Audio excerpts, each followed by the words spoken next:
I once saw the Queen's feet." "Without her shoes?"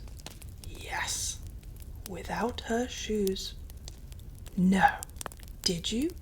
How was it?" "Never you mind how it was. She didn't know I saw them." "And what do you think? They had toes." "Toes? What's that?" "You may well ask. I should never have known if I had not seen the Queen's feet. Just imagine, the ends of her feet were split up into 5 or 6 thin pieces." "How horrid! How could the king have fallen in love with her?" "You forget that she wore shoes. That is why she wore them. That is why all the men, and women too, upstairs wear shoes. They can't bear the sight of their own feet without them." "Ah, I understand.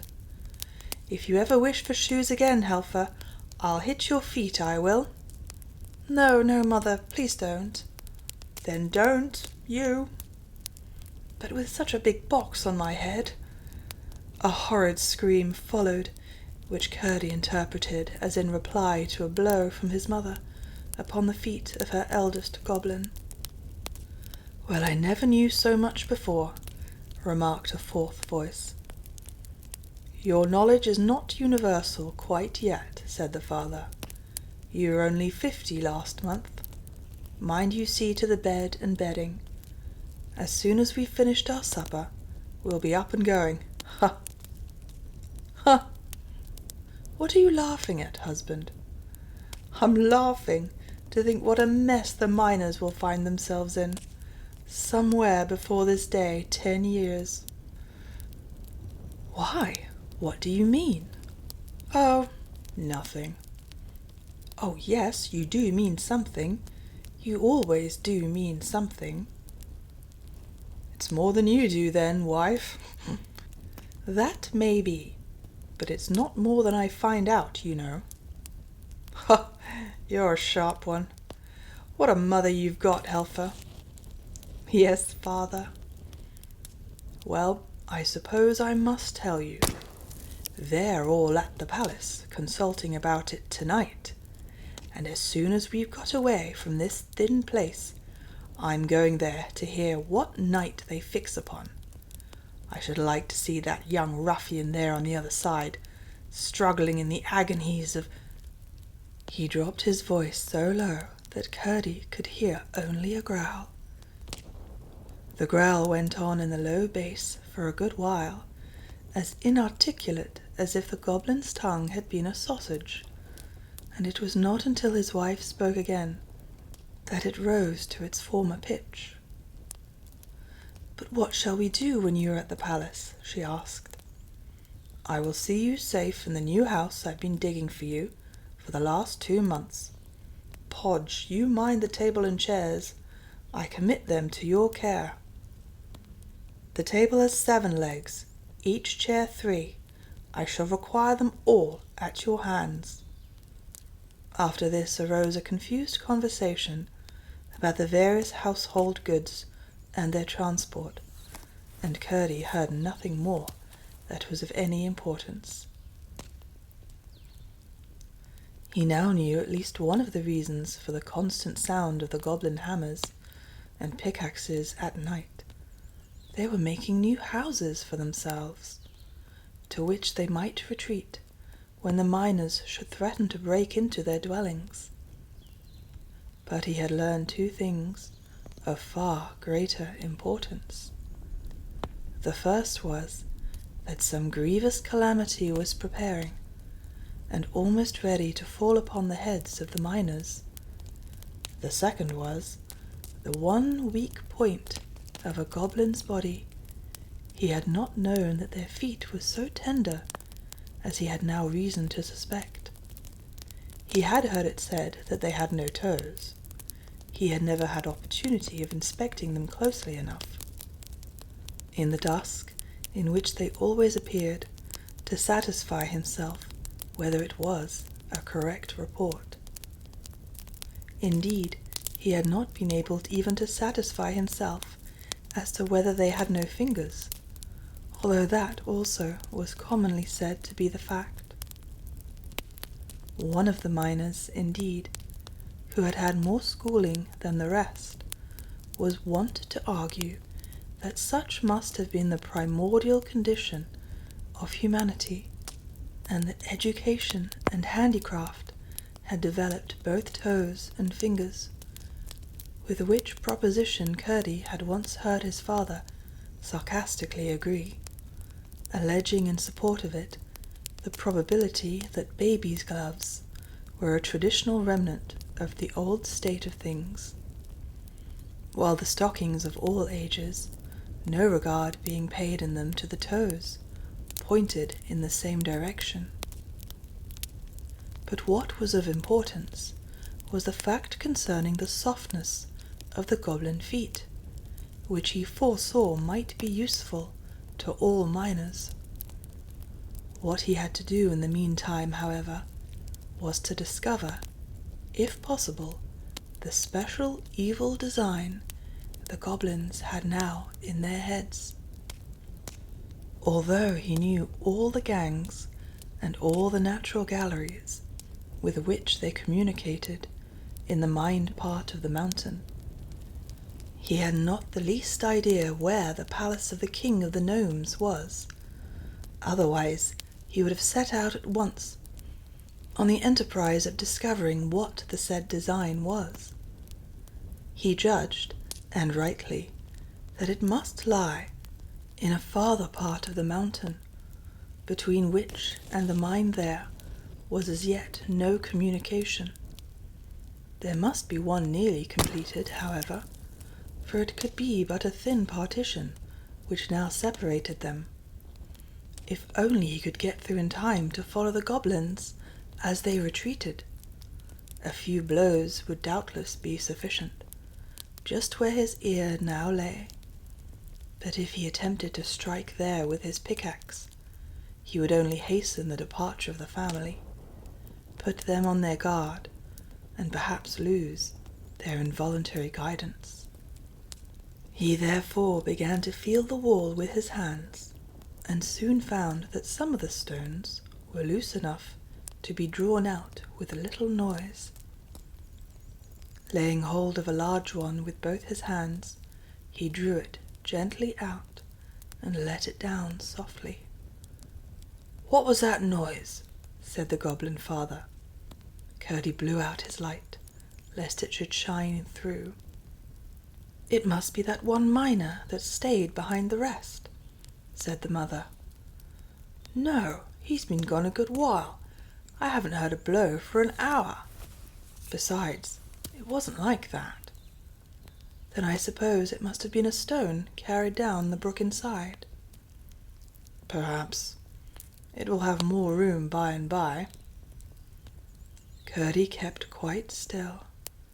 After a little while, hearing nothing but the sounds of their preparations for departure, mingled with an occasional word of direction, and anxious to know whether the removal of the stone had made an opening into the goblin's house, he put in his hand to feel. It went in a good way, and then came in contact with something soft. He had but a moment to feel it over, it was so quickly withdrawn. It was one of the toeless goblin feet.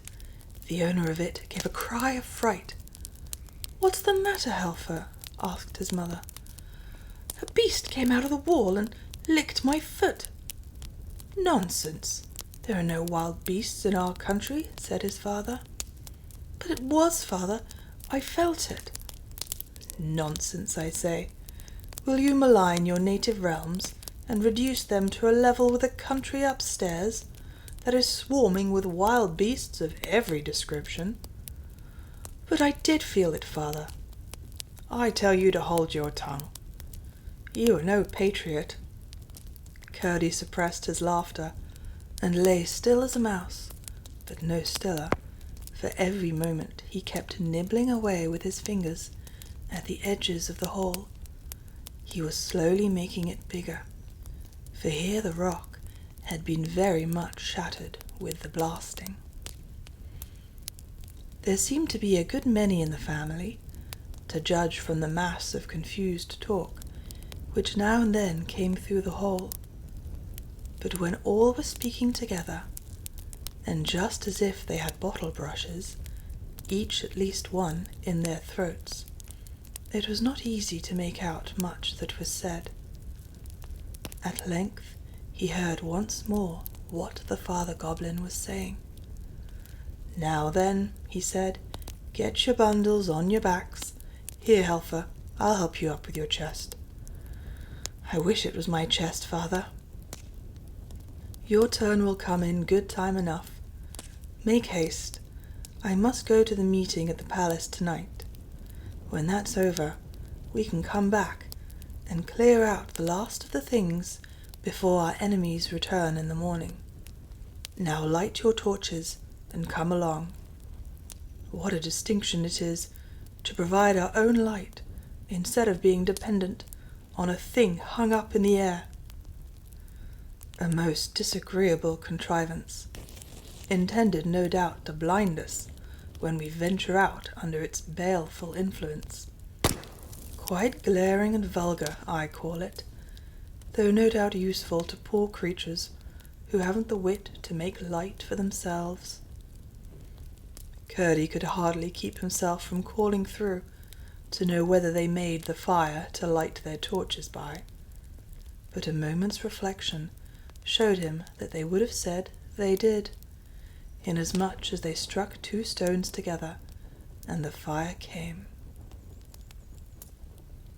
Chapter 9. The Hall of the Goblin Palace. A sound of many soft feet followed, but soon ceased. Then Curdie flew at the hole like a tiger, and tore and pulled. The sides gave way, and it was soon large enough for him to crawl through. He would not betray himself by rekindling his lamp, but the torches of the retreating company, which he found departing in a straight line up a long avenue from the door of their cave, threw back light enough to afford him a glance round the deserted home of the goblins. To his surprise, he could discover nothing to distinguish it from an ordinary natural cave in the rock, upon many of which he had come with the rest of the miners in the progress of their excavations. The goblins had talked of coming back for the rest of their household gear. He saw nothing that would have made him suspect a family had taken shelter there for a single night. The floor was rough and stony, the walls full of projecting corners, the roof in one place 20 feet high, in another endangering his forehead, while on one side a stream, no thicker than a needle, it is true, but still sufficient to spread a wide dampness over the wall, flowed down the face of the rock. But the troop in front of him was toiling under heavy burdens. He could distinguish Helfer now and then, in the flickering light and shade, with his heavy chest on his bending shoulders, while the second brother was almost buried in what looked like a great feather bed. "Where do they get the feathers?" thought Curdie. But in a moment the troop disappeared at a turn of the way, and it was now both safe and necessary for Curdie to follow them, lest they should be round the next turning before he saw them again, for so he might lose them altogether. He darted after them like a greyhound. When he reached the corner and looked cautiously round, he saw them again at some distance, down another long passage. None of the galleries he saw that night bore signs of the work of men, or of goblin either. Stalactites, far older than the mines, hung from the roofs, and the floors were rough with boulders and large round stones, showing that their water must have once run. He waited again at this corner till they had disappeared round the next, and so followed them a long way through one passage after another. The passages grew more and more lofty, and were more and more covered in the roof with shining stalactites. It was a strange enough procession which he followed, but the strangest part of it was the household animals which crowded amongst the feet of the goblins. It was true they had no wild animals down there, at least they did not know of any, but they had a wonderful number of tame ones. I must, however, reserve any contributions towards the natural history of these for a later position in my story. At length, turning a corner too abruptly, he had almost rushed into the middle of the goblin family, for there they had already set down all of their burdens on the floor of a cave considerably larger than that which they had left. They were as yet too breathless to speak, else he would have had warning of their arrest. He started back, however, before anyone saw him, and retreating a good way, stood watching till the father should come out to go to the palace.